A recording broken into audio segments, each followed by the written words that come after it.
नमस्कार, 20 मिनट 20 खबर में स्वागत है आपका। मैं हूं आपके साथ सुमित गुप्ता। अगले 20 मिनट में हम आपको 20 अहम खबरों से रूबरू करवाने वाले हैं। तो चलिए शुरू करते हैं 20 मिनट में 20 खबरों का सिलसिला। फ्रांस और अर्जेंटीना के बीच खेले गए फीफा वर्ल्ड कप फाइनल में अर्जेंटीना ने कड़े मुकाबले में जीत दर्ज की। अर्जेंटीना को 36 साल बाद फीफा वर्ल्ड कप में जीत मिली है। इसी के साथ लियोनेल मेसी का अपनी टीम को विश्व कप दिलाने का सपना भी पूरा हो गया। भारत में भी मेसी के करोड़ों फैंस हैं जो अर्जेंटीना की जीत से काफी खुश हैं। आपके टीवी स्क्रीन पर नजर आ रही तस्वीरें केरल के तिरुवनंतपुरम की हैं, जहां लोगों ने सड़कों पर उतरकर अर्जेंटीना की जीत का जश्न मनाया।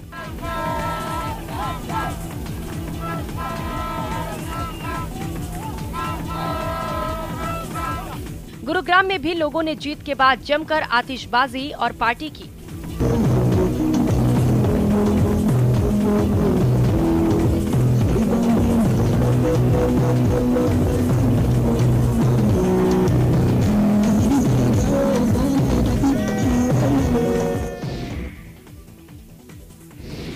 छत्तीसगढ़ के धमतरी में साग सब्जी उगाने वाले किसानों के खेतों में भरपूर उपज हो रही है। खास तौर पर टमाटर की फसल खूब लहलहा रही है, लेकिन अब टमाटरों की ताजगी और स्वाद हाथियों को भी न्योता दे रहे हैं। ये बिन बुलाए मेहमान की तरह खेतों में आ धमकते हैं और जमकर टमाटर की दावत उड़ाते हैं। धमतरी के जागोडीह गांव में 4 दिनों से लगातार एक हाथी टमाटर खाने आ रहा है।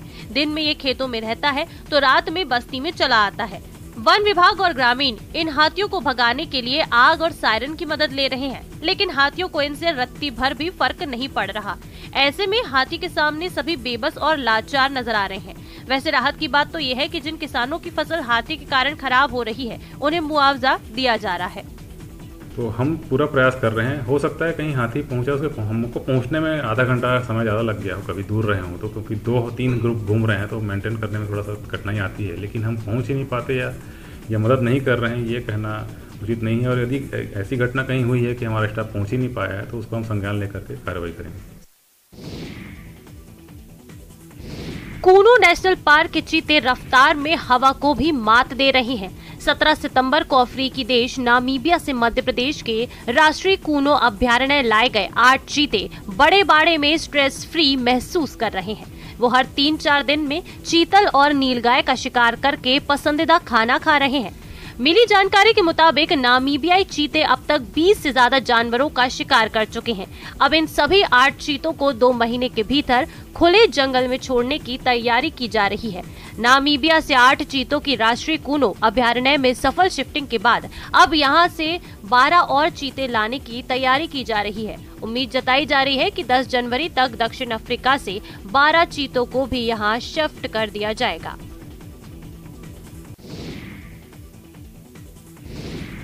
हवा हो गए वो दिन जब साइकिल को गरीबों की गाड़ी कहकर खारिज कर दिया जाता था। कोरोना की वजह से लोग अपनी सेहत को लेकर सचेत हुए हैं, पर्यावरण को लेकर जागरूक हुए और हाशिए पर पड़ी साइकिल आम छोड़िए खास लोगों के जीवन में भी अब शामिल हो गई है। केंद्रीय स्वास्थ्य और परिवार कल्याण मंत्री डॉक्टर मनसुख मांडविया ने लोगों से साइकिल का उपयोग करने का आग्रह किया है। उन्होंने कहा कि साइकिल पर्यावरण के मुद्दों को हल करने में काफी हद तक मदद कर सकती है, इसलिए लोगों को हरित और स्वस्थ पृथ्वी के लिए साइकिल को अपने जीवन का हिस्सा बनाना चाहिए। डॉक्टर मनसुख मांडविया ने ये अपील राष्ट्रीय आयुर्विज्ञान परीक्षा बोर्ड के साइक्लोथॉन में पहुंचकर कही थी। पृथ्वी बचाओ जीवन बचाओ विषय के साथ साइकिल रैली निर्माण भवन से शुरू हुई और कर्तव्य पथ तक भ्रमण किया गया। Cycling is not passion to me, it's passion to me, क्योंकि एक साइकिलिंग से एक्सरसाइज हो जाती है, साइकिल एक सस्ता व्हीकल है, तीसरा एनवायरनमेंट फ्रेंडली है, चौथा फ्यूल बचाता है, पोल्यूशन कम करता है। राहुल गांधी की भारत जोड़ो यात्रा सोमवार को दौसा से अलवर जिले में प्रवेश कर गई है। 5 दिन दौसा जिले में रहने के बाद राजगढ़ से अलवर में एंटर हुई। अलवर सीमा पर राहुल गांधी के स्वागत के लिए रेड कारपेट बिछाया गया था। सोमवार को यात्रा केवल सुबह के फेज में ही चली और 13 किलोमीटर का सफर तय किया। राहुल गांधी की भारत जोड़ो यात्रा का आज राजस्थान में 15वां दिन है। अब यात्रा दौसा जिले को क्रॉस करके अलवर जिले में प्रवेश कर चुकी है और अब अगले 2 दिन यात्रा अलवर जिले में रहेगी। तस्वीरों में आप देख सकते हैं राहुल गांधी की यात्रा ठीक 6 बजे शुरू हुई।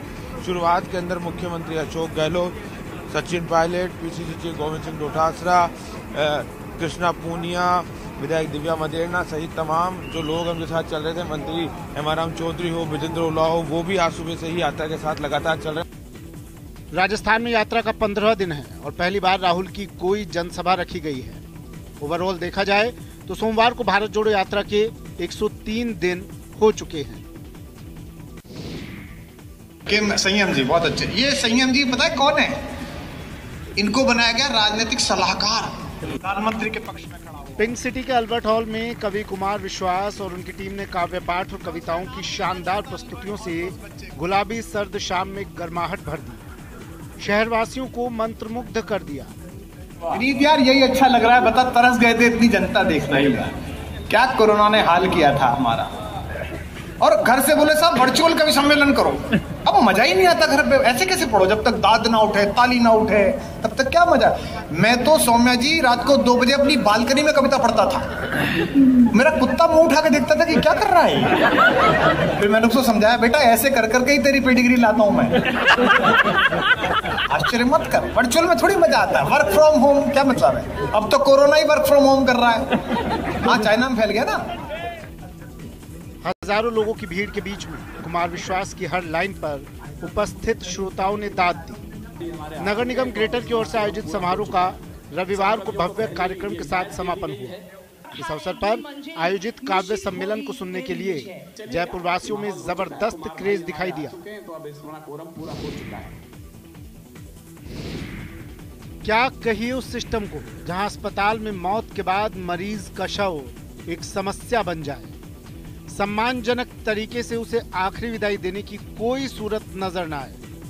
बेबसी कैसे कैसे रंग दिखाती है, इसकी एक परेशान करने वाली तस्वीर कोचिंग सिटी से आई है। मानवता को शर्मसार करने वाली, सिस्टम को कटघरे में खड़ा करने वाली ये तस्वीर किसी भी संवेदनशील आदमी को सोचने पर मजबूर कर सकती है। एमबीएस अस्पताल में सहरिया समुदाय से ताल्लुक रखने वाली एक महिला की इलाज के दौरान मौत हो गई, जिसके बाद उसके परिजनों के पास शव ले जाने के पैसे नहीं थे। परिजन रोते बिलखते रहे, लेकिन किसी छोर पर उम्मीद का उजाला नजर नहीं आया। दर्द से सुबकते परिजन शायद ईश्वर से प्रार्थना कर रहे थे, तभी एक मीडिया कर्मी की उन पर नजर पड़ गई। उसने घटना की जानकारी एक सामाजिक संस्था को दी, जिसके बाद शव को घर तक पहुंचाने के लिए एम्बुलेंस की व्यवस्था करवाई गई।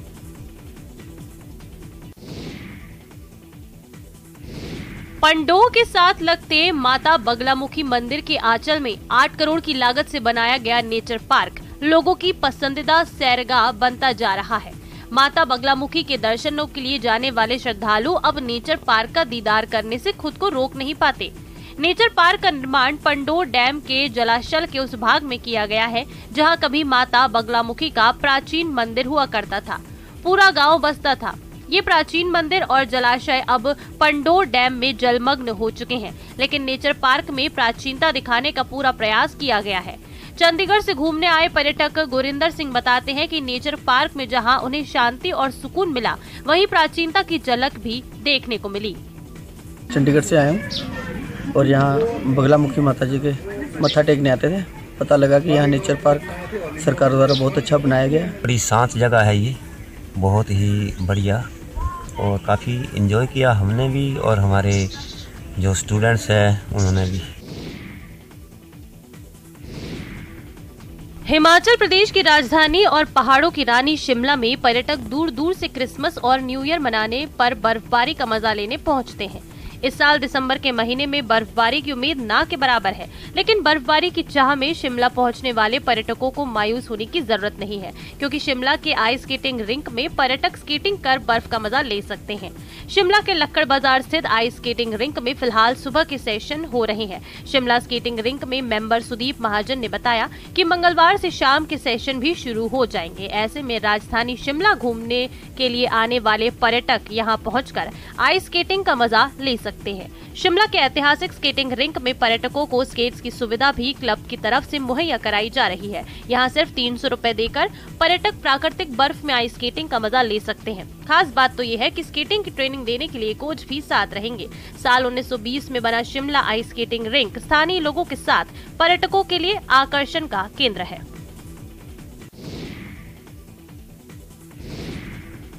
उत्तराखंड में मौसम इन दिनों अपने तेवर दिखा रहा है। प्रदेश में भले ही कई दिनों से बारिश और बर्फबारी न हुई हो, लेकिन तापमान में तेजी से गिरावट आ रही है। पहाड़ी इलाकों में कड़ाके की ठंड के चलते पारा मुसीबत बढ़ा रहा है, तो मैदान में कोहरा परेशानी खड़ा कर रहा है। आपके टीवी स्क्रीन पर नजर आ रही तस्वीरें चमोली की नीति घाटी की है।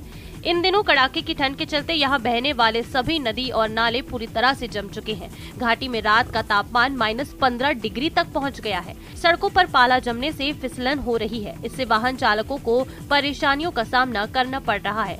पहाड़ों में कड़ाके की ठंड पड़ रही है, जिससे मैदानी इलाकों में कोहरा और ठिठुरन बढ़ गई है। हालांकि इस बार अभी तक मौसम साफ रहने से पहाड़ियों पर बर्फ नजर नहीं आ रही।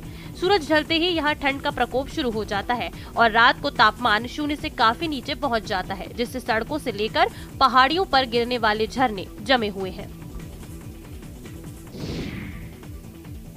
पहाड़ी इलाकों में बर्फबारी से यूपी के मैदानी क्षेत्रों में ठंड और गलन बढ़ती जा रही है, जिससे इंसानों के साथ साथ जानवरों को भी नुकसान पहुंच सकता है। कानपुर के चिड़ियाघर में जानवरों और पक्षियों के लिए खास इंतजाम किए गए हैं। आमतौर पर कानपुर चिड़ियाघर में बाघ, तेंदुआ और कई तरह के पक्षी हैं, जिनके लिए खासा प्रबंध किया गया है। यहाँ प्लास्टिक शीट की व्यवस्था की गई है, जिससे ठंडी हवाओं से जानवर बच सके। साथ ही हीटर भी लगाया गया है। पशु पक्षियों को बचाने के लिए लगातार पेड़ों पर वाटर फॉगिंग और निरंतर उनके बाड़ों को कवर कर दिया गया है। और मांसाहारी जानवरों को प्रदूषण से बचाने के लिए सुबह देर से उनके बाड़ों से बाहर उन्हें निकाला जा रहा है और शाम होते ही दोबारा बाड़ों के अंदर कर दिया जा रहा है। इतना ही नहीं, जू प्रशासन ने मांसाहारी जानवरों की डाइट को भी बढ़ा दिया है और उनके बाड़ों में ब्लोअर लगा दिया है। वहीं शाकाहारी जानवरों को पूरी धूप मिल सके, इसके लिए उनके बाड़ों की घास और पेड़ों की छटाई कर दी गई है। पक्षियों के बाड़ों को पूरी तरह से कवर कर रूम हीटर के साथ उन्हें फूड सप्लीमेंट देने की भी शुरुआत कर दी गई है। समय के साथ बहुत कुछ बदला है। तेजी से विकास ने हमारी लाइफ स्टाइल का नजरिया बदला है, तो खान पान, रहन सहन के तौर तरीकों ने इंसान को अपनी सभ्यता, अपनी संस्कृति से दूर किया है। इसीलिए उत्तराखंड का नैनीताल जिला प्रशासन पुराने दिनों को पर्यटन में लौटाने की योजना बना रहा है। नैनीताल जिला प्रशासन की पहल पर जिले के 4 गाँव में मड हाउस टूरिज्म शुरू करने की योजना पर काम शुरू हो गया है। गांव में मिट्टी के घर तैयार किए जाएंगे तो टूरिस्टों को पहाड़ी खान पान का भी स्वाद मिलेगा। सीमेंट, ईंट, रोड़ा से बिल्कुल अलग भूकंप रोधी इन घरों में बीते दिनों की यादों को लौटाने की पहल की जा रही है। हालांकि जिला प्रशासन इन मड हाउसों के साथ खेती बागवानी को भी जोड़ने पर काम कर रहा है। मड हाउस का जो कॉन्सेप्ट प्रशासन, जिला प्रशासन लेके आ रहा है, वो अच्छा तो है ही टूरिज्म की दृष्टि से। टूरिज्म में इसके फायदे भी हैं, क्योंकि हमारे यहाँ लोकल मिट्टी के घर जो पुराने पहले रहने के लिए होते थे, वही आप टूरिज्म वालों को मिलेंगे, आने वाले लोगों को, तो वो बहुत अच्छी चीज़ है। उत्तराखंड शिक्षा विभाग अब राज्य के आंदोलनकारियों के इतिहास को स्कूली सिलेबस में शामिल करने में जुटा है, ताकि अगले सेशन से आंदोलनकारियों का इतिहास पढ़ाया जा सके। कमेटी ने प्रदेश के उन अनछुए पहलुओं को भी सिलेबस में जगह देने का मन बनाया है, जिससे आज भी आम जनता अनजान है। शिक्षा विभाग का कहना है, न सिर्फ राज्य के आंदोलनकारियों बल्कि प्रदेश के सामान्य ज्ञान पर भी कमेटी काम कर रही है, ताकि आमजन राज्य और राज्य के आंदोलन का इतिहास समझ सके। राज्य स्थापना दिवस पर माननीय मुख्यमंत्री जी द्वारा घोषणा की गई थी कि जो हमारे उत्तराखंड राज्य के आंदोलन का इतिहास है उसको पाठ्यक्रम में शामिल किया जाए। इसके अलावा जो हमारे प्रदेश का सामान्य इतिहास है, उसमें ऐसे बहुत से तथ्य हैं जिनको पाठ्यक्रम में शामिल करना है। तो दोनों तरह के इतिहास के लेखन के लिए हम लोगों ने निर्णय लिया है। हालांकि कमेटी में राज्य के आंदोलनकारियों के किसी भी प्रतिनिधि को जगह नहीं मिलने पर राज्य आंदोलनकारी मंच नाराज है।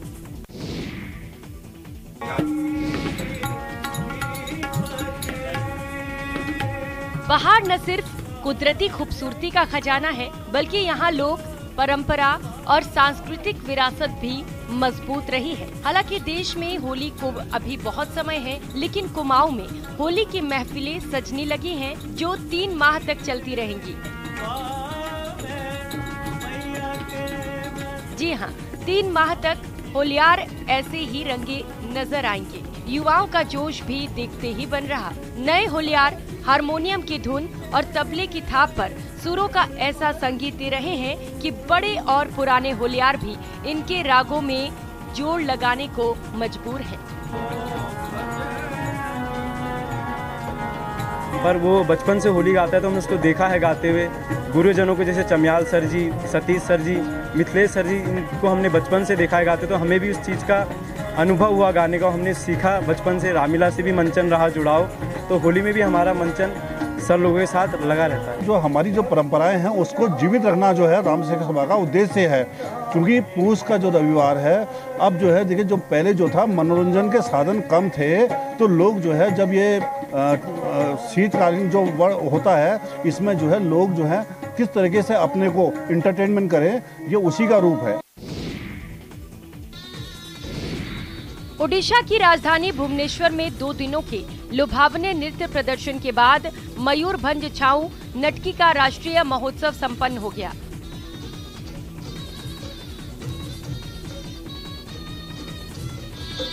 उत्सव के अंतिम दिन 3 प्रदर्शन हुए। पंचभूत, योद्धा और the mystical forest. The mystical forest प्रकृति से प्रेरित थी।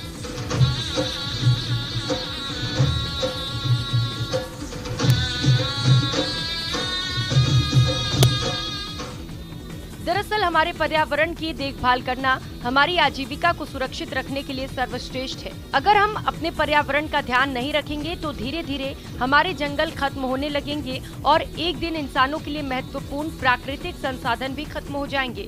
नृत्य का उद्देश्य लोगों के बीच वन संरक्षण का संदेश देना था।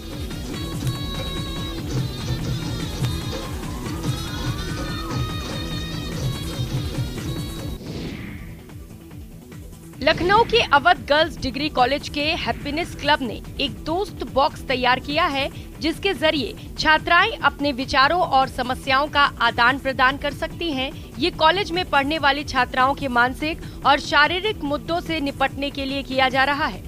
अवध गर्ल्स डिग्री कॉलेज की प्राचार्य प्रोफेसर बीना राय ने कहा, आजकल बच्चों में सबसे बड़ी समस्या मानसिक स्वास्थ्य की है और सामाजिक दबाव के चलते लड़के लड़कियां घर या स्कूल कॉलेजों में इन समस्याओं पर चर्चा नहीं कर पाते हैं। हैप्पीनेस क्लब एनएसएस के थ्रू एक शुरू किया गया प्रोग्राम है, जिसमें हमने एक दोस्त बॉक्स बनाया हुआ है। आज के समय में जब इतनी हेक्टिक लाइफ है और भागम भाग की जिंदगी है, मैक्सिमम फैमिलीज न्यूक्लियर फैमिलीज में हैं, लड़कियां खास करके हमारे समाज की परवरिश और इस तरह की चीज़ें हैं जहाँ पे वो बहुत सारी बातें अपने मन की कह नहीं पाती, अंदर ही अंदर घुटती रहती हैं। बहुत सारी समस्याएं उनको हो सकती हैं जिनका वो समाधान चाहती हैं पर किसी से कह नहीं पाती।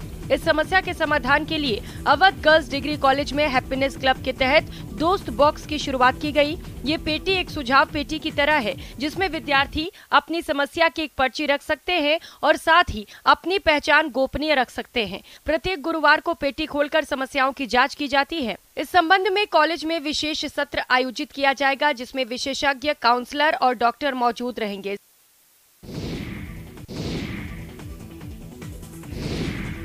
एकेडमिक फेयर में अगर बच्चों को उनके फेवरेट पेट्स को देखने का मौका मिल जाए तो क्या उनकी खुशी का ठिकाना नहीं रहता। खुशी उनके चेहरे, उनके हाव भाव से फूटने लगती है। माहौल में छा जाने वाला अनोखा उत्साह देखते ही बनता है। तस्वीरें महाराष्ट्र के नासिक की है। यहाँ के एक निजी स्कूल ने बच्चों के बौद्धिक विकास के लिए एक ऐसे एकेडमिक फेयर का आयोजन किया जिसकी खूब चर्चा हो रही है। यहाँ बच्चों को 40 से अधिक पशुओं को साक्षात देखने का मौका मिला। इसके बाद बच्चों को वहाँ मौजूद लोगों को उन पशुओं के बारे में बताने के लिए कहा गया। ये एकेडमिक फेयर हमने यहाँ पे ऑर्गेनाइज किया। हम जो सीखते हैं या स्पेशली बच्चे जो सीखते हैं वो 5 सेंसेस से सीखते हैं, तो बच्चों को 5 सेंसेस का एक्सपीरियंस होना चाहिए। इसीलिए यहाँ पे हमने एकेडमिक फेयर ऑर्गेनाइज किया। यहाँ पे मोर देन 40 पेट्स है, अलग अलग एनिमल्स आप देख सकते हो। बच्चे जिस लेवल पे कंफर्ट बच्चों एनिमल के साथ है वो उनकी इन्फॉर्मेशन बता रहे। और 2 बच्चे यहाँ स्पालियर हेरिटेज स्कूल में पढ़ते हैं। अभी तक आपने कैदियों को ही जंजीरों में जकड़े देखा होगा, लेकिन आज हम जो दिखाने जा रहे हैं वो आपको चौंका देगा। छत्तीसगढ़ के मरवाही विधानसभा के बीहड़ जंगलों में भगवान को जंजीरों में कैद कर दिया गया है। दरअसल पूरा मामला मरवाही विधानसभा के ग्राम गोड़ा, जो छोटा सा आदिवासी ग्राम है, वहाँ का है। इस वक्त हम खड़े हैं पाट बाबा के उस परिसर में जो गोढ़ा पंचायत में एक पहाड़ी पर है।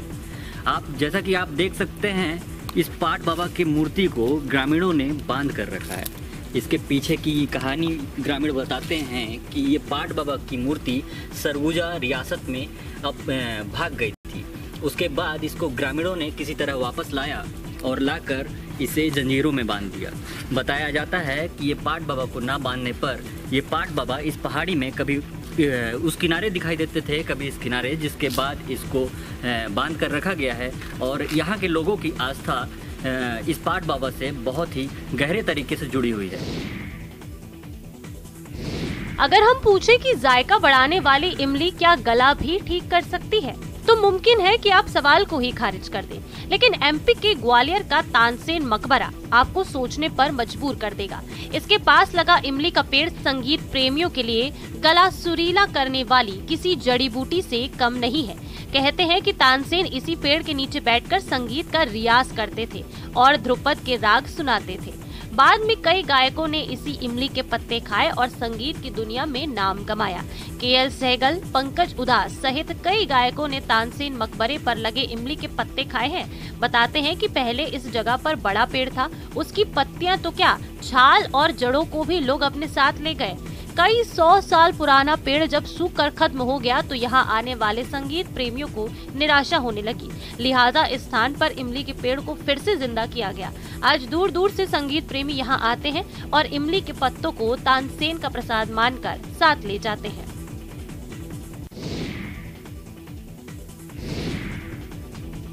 आस्था के सैलाब की तस्वीरें मध्य प्रदेश के खरगोन जिले की है। ब्रजधाम हवेली में चुनरी मनोरथ का आयोजन किया गया, जहां हजारों श्रद्धालुओं की भीड़ उमड़ी। 1008 चुनरियों से यमुना जी का भव्य चुनरी मनोरथ किया गया। भगवान श्रीनाथ जी, गोवर्धन जी और यमुना जी को आकर्षक चुनरी और मनमोहक श्रृंगार से सजाया गया, जिसके बाद श्रद्धालुओं ने उनके दर्शन किए। बड़ी संख्या में महिलाएं भी कार्यक्रम में नजर आई। मान्यता है कि चुनरी मनोरथ में मांगी गई हर मनोकामना पूरी होती है। पूजा पाठ के बाद श्रद्धालुओं के बीच प्रसाद का भी वितरण होता है। भक्ति धुन पर श्रद्धालु झूमते हुए भी इस दौरान नजर आए। 20 मिनट 20 खबर में आज के लिए इतना ही। दीजिए इजाजत, नमस्कार।